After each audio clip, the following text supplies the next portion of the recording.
이 새벽 저 앞에 나오신 모든 성도님들을 주님의 이름으로 환영하며 축복합니다. 다 함께 사도신경 낭독하심으로 신앙 고백 드리겠습니다. 전능하사 천지를 만드신 하나님 아버지를 내가 믿사오며 그 외아들 우리 주 예수 그리스도를 믿사오니 이는 성령으로 잉태하사 동정녀 마리아에게 나시고 본디오 빌라도에게 고난을 받으사 십자가에 못 박혀 죽으시고 장사한 지 사흘 만에 죽은 자 가운데서 다시 살아나시며 하늘에 오르사 전능하신 하나님 우편에 앉아 계시다가 저리로서 산자와 죽은 자를 심판하러 오시리라. 성령을 믿사오며 거룩한 공예와 성도가 서로 교통하는 것과 죄를 사하여 주시는 것과 몸이 다시 사는 것과 영원히 사는 것을 믿사옵나이다. 아멘. 다 함께 찬송가 84장 온 세상이 캄캄하여서 찬송하시겠습니다. 찬송가 84장입니다.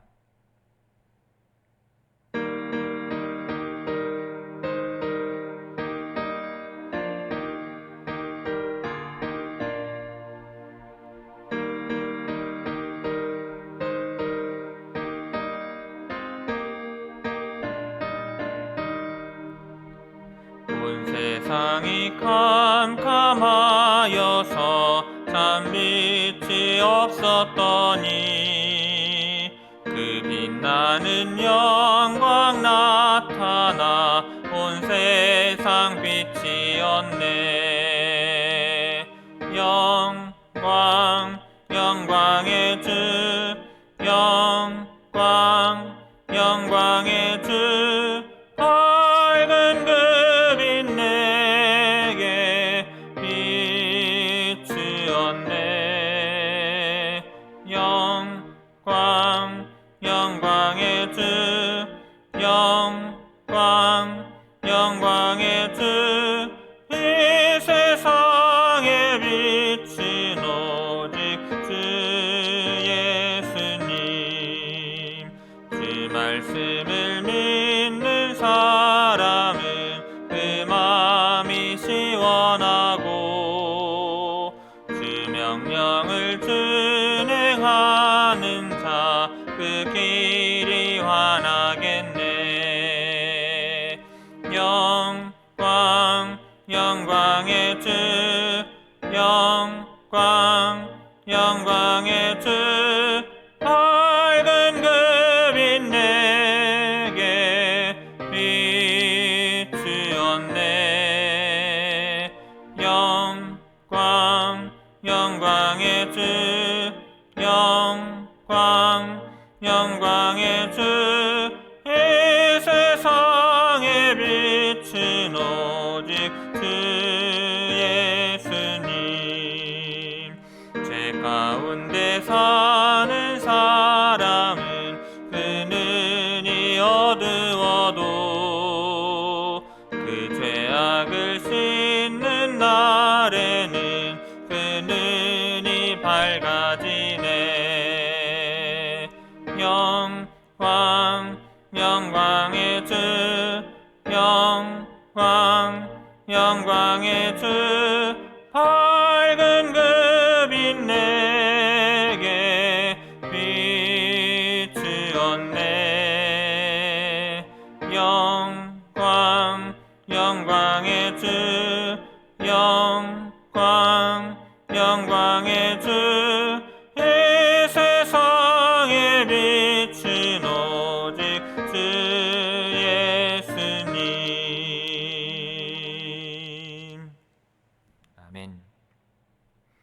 이 새벽 우리에게 주시는 하나님의 말씀은 사사기 21장 16절에서 25절의 말씀입니다.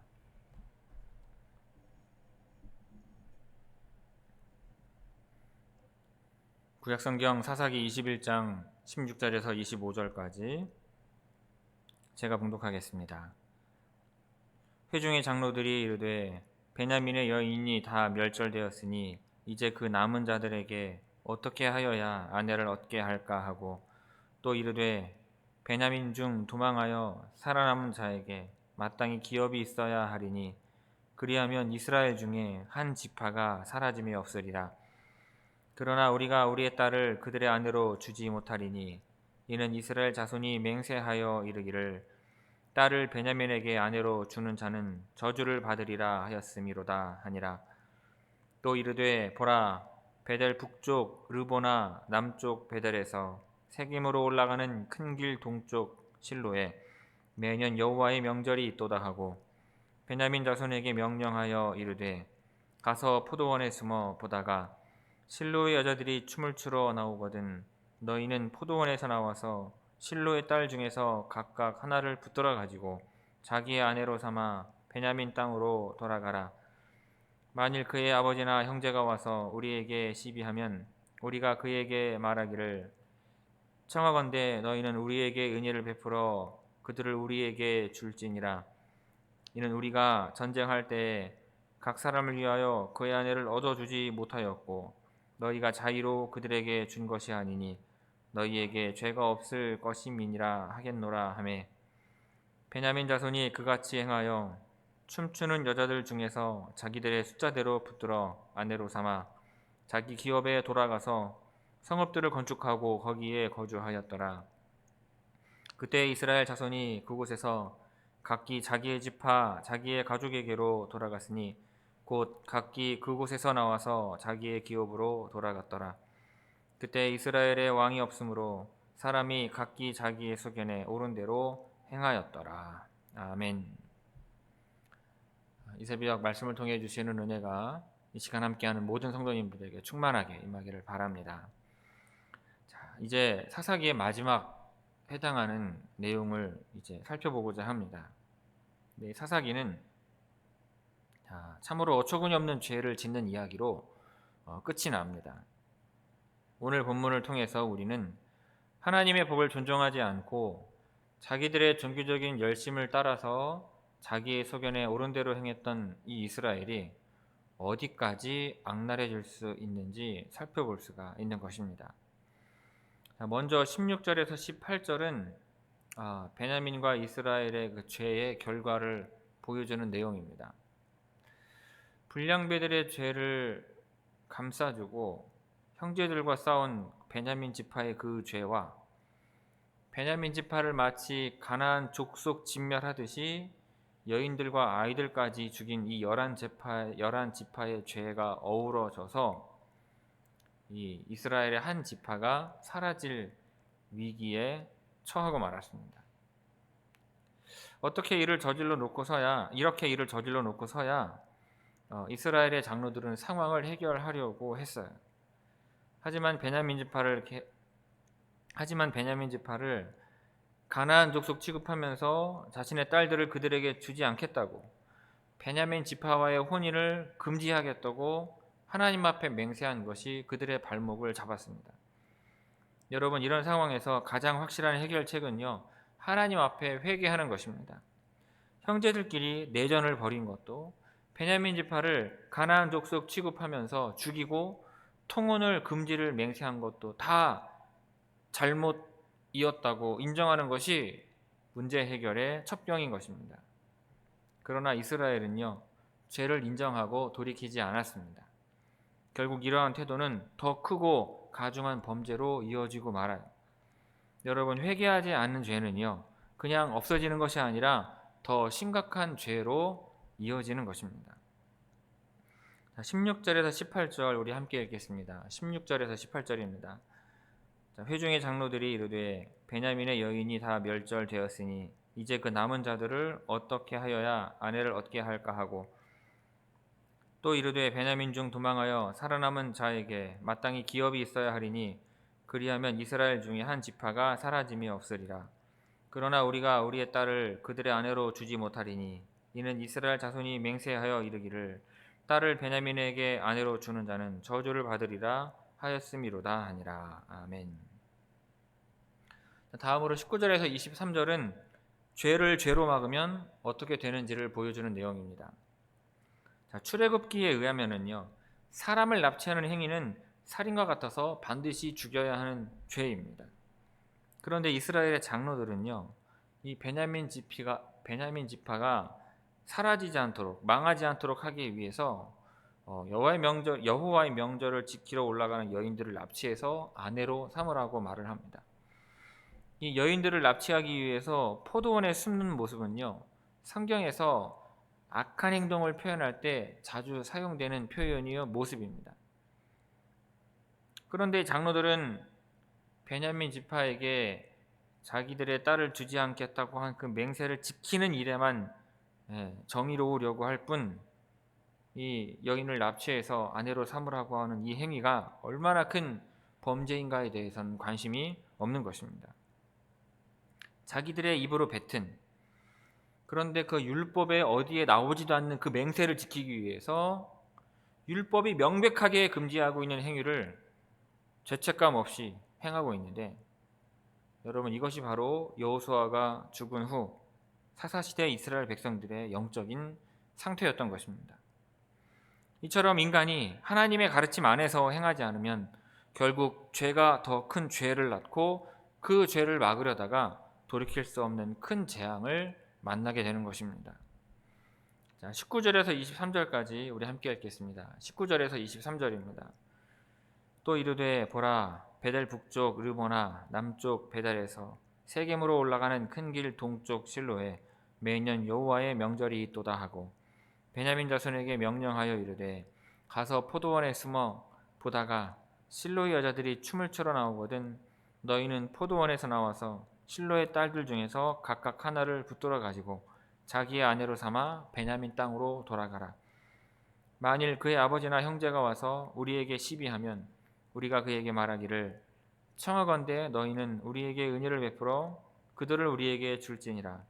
이는 우리가 전쟁할 때 각 사람을 위하여 그의 아내를 얻어주지 못하였고 너희가 자의로 그들에게 준 것이 아니니 너희에게 죄가 없을 것임이니라 하겠노라 하매, 베냐민 자손이 그같이 행하여 춤추는 여자들 중에서 자기들의 숫자대로 붙들어 아내로 삼아 자기 기업에 돌아가서 성읍들을 건축하고 거기에 거주하였더라. 아멘. 자, 마지막으로 24절, 25절은 이스라엘 백성들이 각자 자기의 지파로 돌아가는 내용입니다. 이 두 구절은요, 사사기 19장에서 21장까지의 결론이면서 동시에 사사기 전체의 결론이기도 합니다. 사사기를 묵상할 때 가장 많이 눈에 띄는 장면은 이스라엘의 12지파가 뿔뿔이 흩어져 있어서 대적이 쳐들어왔을 때 하나가 되어서 막아내지 못하는 모습이었습니다. 사사기 저자는요, 이스라엘 자손들이 이렇게 내전을 겪은 후에 각자의 지파, 자기의 가족에게로 돌아갔다고 기록을 하고 있습니다. 그런데 여러분, 이 말은요, 이후에 이스라엘이 하나 되지 못하는 그와 같은 모습을 암시적으로 보여주는 것입니다. 자, 이들을 하나로 묶을 구심점이죠. 곧 왕이 없어서 다들 각자의 소견에 옳은 대로 행하였기 때문에 정치적으로, 종교적으로 혼란했다는 말로 마치고 있는 것입니다. 만약 우리가 하나님을 알려고 하지 않고 마음대로 산다면 사사시대의 이스라엘처럼 뿔뿔이 흩어져서 세상의 먹잇감으로 전락하고 말 것입니다. 그러니 주님이 우리의 구세주여, 주님을 우리의 구세주여, 왕 되신 분으로 섬기며 말씀에 이칠 일을 삶의 반석으로 삼으시기를 바랍니다. 자, 24절, 25절 함께 읽겠습니다. 24절, 25절입니다. 그때 이스라엘 자손이 그곳에서 각기 자기의 지파, 자기의 가족에게로 돌아갔으니 곧 각기 그곳에서 나와서 자기의 기업으로 돌아갔더라. 그때 이스라엘의 왕이 없으므로 사람이 각기 자기의 소견에 옳은 대로 행하였더라. 아멘. 성도 여러분, 사사기가 이제 끝이 나고 있습니다. 그런데 마지막 구절은 그때 이스라엘의 왕이 없으므로 사람이 각기 자기의 소견에 옳은 대로 행하였더라, 이렇게 마치고 있어요.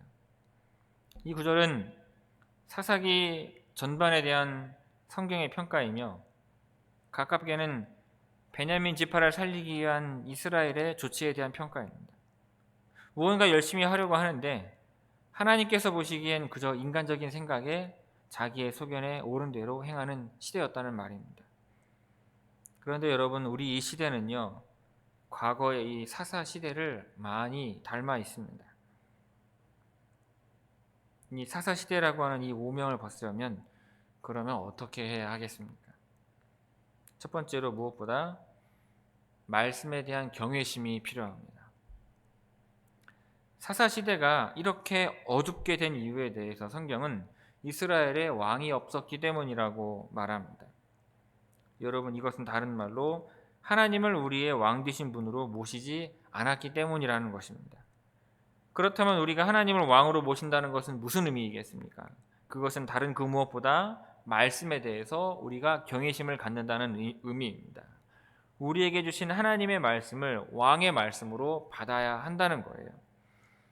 하나님의 말씀에 대한 중요성을 전혀 모른 채 외면하거나 소홀하게 여기고 계신다면 여러분, 하나님의 말씀에 대한 경외심을 다시 한번 회복시키시기를 바랍니다. 그것이 하나님을 우리의 왕 되신 분으로 모시고 섬기는 길입니다. 두 번째로는요, 말씀에 대한 경건한 해석이 필요합니다. 이단들이 있죠. 대체로 예수 믿는 사람들이 말씀에 대해서 사모하는 것에 비해서 그 말씀을 중요하게 여기는 게 그 몇 배는 더 소중하게 여깁니다. 이단들이 말씀을 소중하게 여기는 것은 그리스도인들이 성경 말씀을 순종하게 여기는 것보다 몇 배는 더 소중하게 여기는 것 같아요. 이 말씀을요, 진심으로 경외심을 가지고 대합니다. 그런데 문제는 그 말씀에 대한 해석을 그릇되게 한다는 것입니다. 자의적으로 해석을 하면서 말씀을 왜곡을 한다는 거예요. 여러분, 건강한 해석이 없이 말씀을 그저 경외하는 것은요, 자칫 사사시대보다 못한 이단의 시대를 낳을 수가 있습니다. 그러므로 말씀을 해석하고 오늘날의 말로 바꾸어서 전달하는 이 말씀 사역자, 주의 종들의 역할이 굉장히 중요한 것입니다. 이들이 말씀을 건강하고 바르게 해석하여서 잘 전달을 해야 하는데, 여러분, 그러려면 말씀 사역자에 대한 지속적인 성도들의 기도가 필요한 것입니다. 마지막으로요, 말씀대로 행하고자 하는 결단이 필요합니다. 사실 지금의 시대만큼 말씀이 넘쳐나는 시대가 없었습니다. 언제 어디서나 손만 뻗으면 말씀을 접할 수가 있어요. 말씀의 홍수 시대라고 해도 과언이 아닙니다. 하지만 한편으로는요, 말씀 자체는 그처럼 넘쳐나는 시대인데 그 말씀을 실천하는 것은 이토록 소홀했던 적이 없는 것 같습니다. 과거의 신앙인들은요, 말씀을 많이 아는데 추종하기보다는 그 말씀을 실천하는데 교회에 역점을 두었습니다. 하지만 점점 교회들이 그 힘을 내부적으로 쏟으면서 말씀을 듣고 말씀에 대한 지식을 함양할 뿐 그 말씀을 실천하는 행함이 많이 소홀해진 것입니다. 여러분, 말씀은요, 삶에서 실천이 될 때에 능력이 나타난다는 사실을 우리는 꼭 기억해야 할 것입니다. 여러분, 말씀은 행해질 때 삶에서 능력이 되는 법입니다. 성도 여러분, 사사시대는요, 각기 소견에 옳은 대로 행동하는 세상이었습니다. 하지만 이제는 이것을 바라고 원하셨으면 좋겠어요. 우리 시대에는 말씀에 옳은 대로 행하는 그와 같은 말씀의 시대가 되기를 여러분, 주님의 이름으로 그와 같은 것을 소망하시기를 주님의 이름으로 축원을 드립니다. 기도하겠습니다. 아버지 하나님, 여호와 하나님을 내 삶의 구심점으로 삼게 하여 주옵소서. 여호와 하나님을 중심으로 반경 먼 거리로 나아가지 않을 수 있도록 하게 하옵시고, 항상 우리 주님 주변을 돌고 돌면서 주님 근처에 있는 주의 형도들 백성들 되게 하여 주옵소서. 또한 이 말씀을 삶의 원리로 삼는 인생들이 되게 하여 주옵소서. 다른 그 무엇들을 의지하며 따라가는 것이 아니라 오직 하나님의 말씀을 읽고 듣고 보는 가운데 그 말씀의 원리로 살아가는 인생 되게 하여 주심으로, 말씀이 이끄는 대로 말씀이 주시는 능력대로 살아가는 주의 모든 성도들 되게 하옵소서. 감사드리오며 이 모든 말씀 예수님의 이름으로 기도 올리옵나이다. 아멘.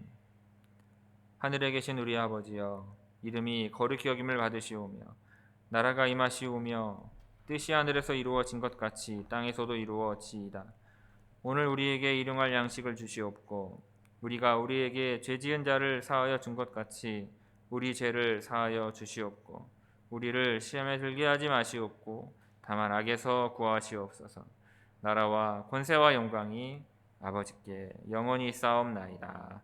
아멘.